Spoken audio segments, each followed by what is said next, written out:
Você é dos que acha que estamos sofrendo um risco enorme com os alimentos que ingerimos?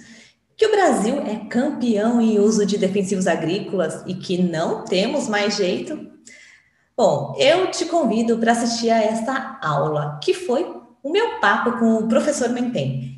Ele é professor da nossa querida Exalc, especialista em doença das plantas, foi secretário do Meio Ambiente de Piracicaba e é presidente do Conselho Científico Agrosustentável. Ele tem um extenso e premiado currículo e nos ajudou aqui no JA a tirar algumas dúvidas sobre este polêmico assunto. Acompanhe!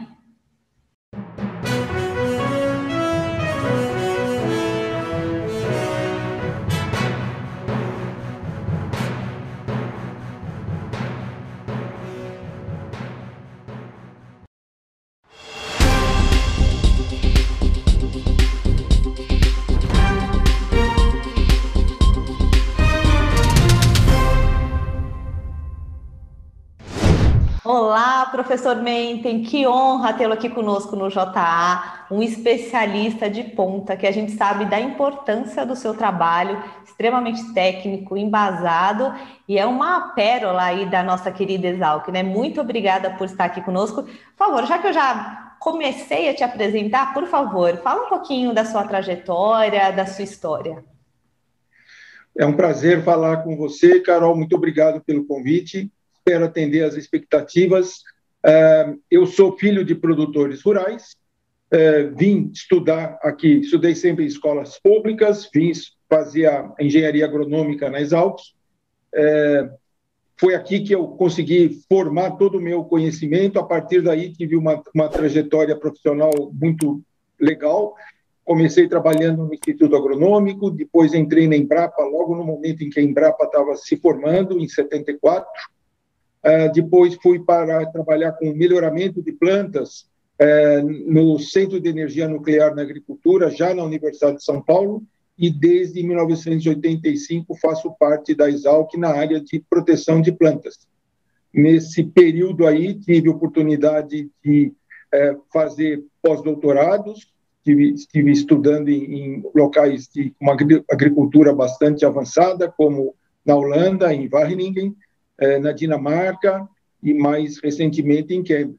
E isso me deu uma oportunidade de conhecer todos os avanços da agricultura nesses outros países, mas, principalmente, eu pude acompanhar toda a Revolução Verde, essa agricultura tropical que prosperou tanto aqui no Brasil desde a época da minha formatura. Professor, como o senhor falou, o senhor é especialista, né, na ciência que estuda a doença das plantas, e falou também na questão de sermos um país tropical. Sermos um país tropical acaba acarretando na necessidade da gente fazer o uso maior de defensivos agrícolas, que eu acho legal a gente tirar alguns mitos e dúvidas que todos temos aqui, né? Exato. Olha, como qualquer agricultura, existem as chamadas pragas agrícolas. Essas pragas, elas são os insetos, os ácaros, os fungos, as bactérias, os vírus, os nematóides e as plantas daninhas.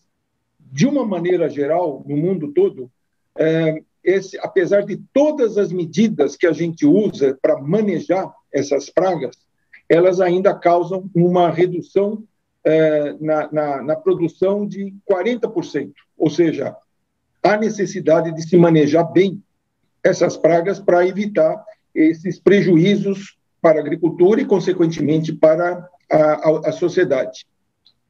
A gente sempre tem que pensar no manejo integrado, que é a utilização de todas as medidas possíveis, disponíveis, de maneira simultânea, de maneira sequencial. Então, a gente usa desde o material de propagação sadio, evita-se a introdução de pragas que ainda não existem numa determinada região, num determinado país, que são as chamadas pragas quarentenárias, utilizar sempre cultivares que tenham resistência a essas pragas, utilizar as medidas culturais, como, por exemplo, o vazio sanitário, cada vez mais importante. Quando essas medidas, geralmente preventivas, não foram suficientes para manter o nível dessas pragas abaixo daquilo que pode causar um dano, a única alternativa que surge é o uso dos defensivos agrícolas ou produtos fitossanitários ou agrotóxicos, que são tanto produtos químicos como biológicos. E esses produtos, eles são muito importantes. Nós estimamos que aqui no Brasil, se nós deixarmos de utilizar os defensivos químicos e biológicos, nós vamos ter uma redução na produção de cerca de 50%. E, nas condições tropicais, a presença dessas pragas é muito mais impactante. Elas ocorrem com uma diversidade muito maior e com uma frequência também muito maior. Então, o uso desses produtos fitossanitários, eles são muito importantes para garantir a produção agrícola, para atender toda a demanda do Brasil e que o Brasil continue sendo um grande exportador de alimentos sem precisar expandir a área cultivada, ou seja, aumentar a produção, mantendo a mesma área via aumento da produtividade. E aumentar a produtividade é usar tecnologia. E produtos fitossanitários são uma tecnologia muito importante para esse fim. Foi um resumo excelente que o senhor fez, e principalmente o ponto que o senhor falou, que se a gente deixar de usar os defensivos agrícolas, a gente vai ter uma queda no rendimento de cerca de 50% da nossa produção. Professor, eu vou te fazer algumas perguntas que sempre surgem aqui no JA. Agora está muito forte essa onda verde ou a onda orgânica, não são coisas idênticas, mas são mais ou menos no mesmo caminho. Uma dúvida que sempre me perguntam: é possível fazer a conversão da produção convencional, né, para uma produção agroecológica ou orgânica? A gente conseguiria ter a mesma produtividade, ou hoje, com os insumos existentes, a gente não conseguiria ter a mesma produtividade ou o mesmo cuidado com as plantas? Olha, a agricultura convencional, ela tem que ser sustentável. Então, essa ideia de que a agroecologia é a salvação não é verdade. Nós temos que fazer com que a nossa agricultura convencional ela seja cada vez mais sustentável. Isso significa a adoção das técnicas mais modernas. Qualquer agricultor, se ele for bem instruído, se ele for bem capacitado, ele vai procurar preservar muito bem os seus recursos naturais, fazer a conservação do solo, fazer a proteção das nascentes. Eu acho que essa visão do que o produtor rural ele é um vilão do meio ambiente é totalmente inadequada. Então, a nossa agricultura ela é sustentável hoje e ela vai melhorando a cada momento. Esses avanços que nós tivemos, quando a gente fala no plano ABC, que é a agricultura de baixo carbono, onde se fala em uso do plantio direto, uso da fixação biológica do nitrogênio, integração lavoura, pecuária, floresta, inclusive o uso adequado de produtos fitossanitários, que cada vez eles são melhores. No passado, a gente não pode ficar com essa visão da agricultura do passado, nós temos que ver a visão da agricultura hoje, que é extremamente tecnificada, e os produtos que estão no mercado hoje, eles são bons. Quer dizer, nós produzimos em quantidade e em qualidade. Se nós seguirmos rigorosamente, usarmos esses produtos de maneira adequada, nem o produtor que está utilizando, que está manipulando esses produtos, ele se expõe, também não vai causar grandes problemas ao meio ambiente, e nós vamos produzir um alimento saudável, sem resíduos que possam causar qualquer tipo de prejuízo aos consumidores. Eu sempre costumo falar que, quando me vem esse tipo de pergunta, que o agricultor brasileiro é o maior defensor do meio ambiente, né? Só as leis brasileiras para a defesa do meio ambiente são as mais rígidas, graças a Deus, e devem ser seguidas pelo restante do mundo. Então, a gente tem que vender isso como comprou produto brasileiro, comprou um selo verde, né? E, professor, teve um estudo em 2017 da Anvisa, enfim, com outros órgãos, que detectou que 3% é pouco, mas existem 3% das amostras que eles estudaram de produtos alimentícios agrícolas brasileiros têm um resíduo de defensivos um pouco acima do mínimo. Por que que isso acontece? O senhor acha que são os pequenos e médios produtores, falta... bom, apesar de ser um número pequeno, mas as pessoas sempre batem nesse número. O senhor acha que falta um pouco de estudo, de tecnicidade para que os pequenos e médios produtores saibam aplicar de uma forma melhor, ou é um problema geral? Olha, a primeiro ponto importante é a gente lembrar que só se vende defensivo agrícola aqui no Brasil após um processo muito rigoroso de registro. Esse registro envolve uma avaliação feita por órgãos extremamente competentes. Do ponto de vista agronômico, quem analisa todos esses estudos é o Ministério da Agricultura. Os aspectos ambientais são avaliados pelo IBAMA e os aspectos toxicológicos são avaliados pela Anvisa, do Ministério da Saúde. Então, quando um produto ele é registrado, ele foi demonstrado que ele é seguro para ser utilizado. Mas a sua utilização também tem que ser seguindo as boas regras. Então, seguir totalmente a orientação dos profissionais da área, principalmente no que se refere à decisão de utilizar. Então, um outro ponto importante é que esses produtos químicos eles só são adquiridos com uma receita agronômica, e isso significa uma orientação. Então, tem que usar a dose correta e obedecer, entre outros aspectos, o período de carência.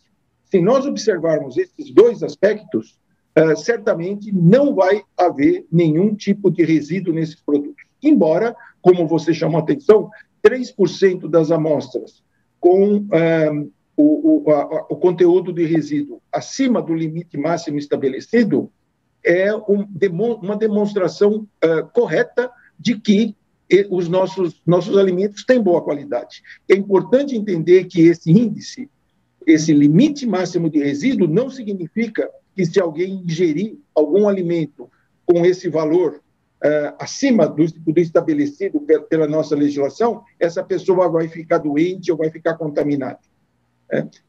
O que mede esse efeito nas pessoas é um outro índice que se chama ingestão diária aceitável, que é o IDA. O limite máximo de resíduo é simplesmente um valor agronômico que se baseia na quantidade que pode ficar no produto se ele seguir as boas práticas agronômicas.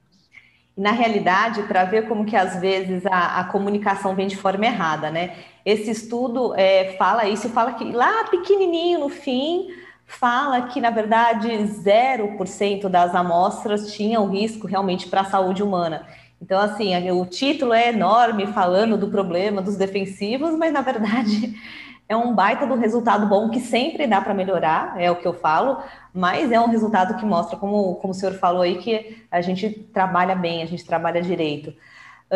Continuando nas dúvidas que eu recebo bastante aqui sobre defensivos, professor, em relação à contaminação da água com o uso incorreto, talvez, dos defensivos, isso é um caso problemático? É uma questão de pulverização, é o problema? Excesso de utilização? Eu acho que não, porque ninguém quer gastar demais em defensivos. Se o agricultor pudesse, ele não gastava esse dinheiro, mas ele precisa. Qual é a questão? Explica um pouquinho o cenário da contaminação das águas pelo defensivo. Olha, nós podemos, quando se pensa, esse é um aspecto ambiental, né? No processo de registro, esses estudos também têm que ser apresentados. Quando a gente fala em efeitos colaterais dos defensivos no que se refere ao ambiente, nós pensamos no comportamento desses produtos no solo, na água e na atmosfera e na ação nos organismos não alvos. Então, para se registrar um produto, esses estudos têm que ser apresentados. Então, se o produto ele tiver um comportamento no solo e, eventualmente, na água, porque, via de regra, são as águas superficiais que acabam carregando alguma quantidade dos defensivos quando eles foram aplicados. Se houver evidências de que ele pode causar algum risco que seja inaceitável, esse produto nem é aprovado para o registro e, consequentemente, não é utilizado pelos nossos agricultores. Mas, como você chamou a atenção também, Carol, o importante é a aplicação correta. Então, a gente fala tecnologia de aplicação é muito importante. Você tem o produto certo, então tem que usar na dosagem correta e temos que usar também a aplicação correta, respeitando, entre outros aspectos, as margens dos cursos de água. Então, primeira atenção é evitar que esse produto ele atinja os cursos d'água na propriedade. E também, se nós utilizarmos um bom sistema de conservação do solo, evitando que haja o escorrimento das águas superficiais, levando eventuais resíduos desses produtos para os cursos de água, ou produtos que, ao percolarem no solo, atinjam o lençol freático, também esses estudos devem encaminhar para que as práticas de aplicação sejam aprimoradas. Via de regra, os problemas de contaminação de água, que muitas vezes também são apresentados, a sua expressão do ponto de vista de causar uma preocupação para a saúde pública, eu considero que são bastante limitados, bastante restritos. Ou seja, a agricultura contribui muito pouco ou quase nada para o prejuízo da qualidade das águas, tanto a água usada para a gente beber, ou para os animais, ou para a higiene, ou para os processos industriais. Professor, são narrativas complicadas, né? Porque a gente tem grandes problemas aí, por exemplo, ainda falando da água, que é a falta de saneamento básico. Acho que isso é o número 1, que é o que suja, danifica as nossas águas aí, e no fim acabam jogando nas costas do agricultor. Como eu sempre falo, sempre tenho que melhorar, mas a gente precisa desvendar um pouco esses mitos para mostrar para o brasileiro, poxa, todo americano tem tanto orgulho do seu produtor, né? Por que o brasileiro não vai ter orgulho de uma produção extremamente sustentável, extremamente tecnificada? Professor, nossa entrevista aqui, nosso tempo está chegando ao fim. Eu quero agradecer imensamente e pedir, por favor, que o senhor finalize aí. Eu sei que o senhor tem muita experiência nesse assunto, principalmente por ter sido secretário de Meio Ambiente aí de Piracicaba. Então, por favor, pode finalizar aí o assunto com esse tema que a gente gosta tanto. Olha, Carol, eu acho que uma coisa muito importante é entender que o agricultor, o produtor rural e o agro como um todo, ele é o maior interessado em defender o ambiente. Porque são esses recursos naturais que são fundamentais para que ele possa continuar produzindo por muitos anos e que os seus descendentes também venham a produzir. Então, esse cuidado com o ambiente está no DNA do produtor rural. Se ele fez alguma coisa errada no passado, foi por falta de orientação, por falta de uma extensão rural. Mas hoje a gente vê que o agricultor vem atuando muito. Essa recuperação, proteção de nascentes, recuperação de matas ciliares, a adesão ao plantio direto aqui no Brasil foi uma coisa muito legal. Então, nós temos que mostrar que os problemas ambientais causados pelo agricultor são muito menores, ou no meio rural, são muito menores do que aqueles que ocorrem no meio urbano. Quer dizer, as grandes fontes de poluição, o maior problema hoje ambiental é o saneamento básico, né? Você tem que coletar esgoto, tratar esgoto, coletar os resíduos sólidos, fazer uma destinação adequada desses resíduos sólidos. Então, eu acho que, numa escala de prioridade, quando se fala em problemas ambientais, eles estão muito mais presentes nos ambientes urbanos do que nos ambientes rurais. Mas nós temos que estar atentos e temos que dar nossa contribuição. A agricultura não tem a função apenas de produzir alimentos, fibras, energia verde, mas também de produzir os produtos ecossistêmicos, né? que é essa preservação do ambiente, a beleza cênica, etc. Então, eu acho que nós temos que continuar trabalhando para que novas técnicas sejam desenvolvidas e que nosso agricultor seja cada vez mais sustentável, garantindo a sua qualidade de vida e a qualidade de vida de toda a população urbana, que é cada vez menor. Professor, olha, foi literalmente uma aula. Obrigada de coração. Se eu pudesse, eu ficava aqui mais 2 horas com o senhor, porque o senhor explica de uma forma bem prática, bem clara para a gente entender. Quero te agradecer muito. Olha, foram tiradas muitas dúvidas aqui, tenho muitas outras, mas se Deus quiser, a gente marca uma próxima conversa. Muito obrigada para você, ótimo trabalho. Sempre à disposição. Gostou dessa aula? Falei que era uma aula interessante, né? Para mais assuntos mega interessantes do agro, curta e compartilhe o vídeo e siga o canal. Até a próxima e bons negócios!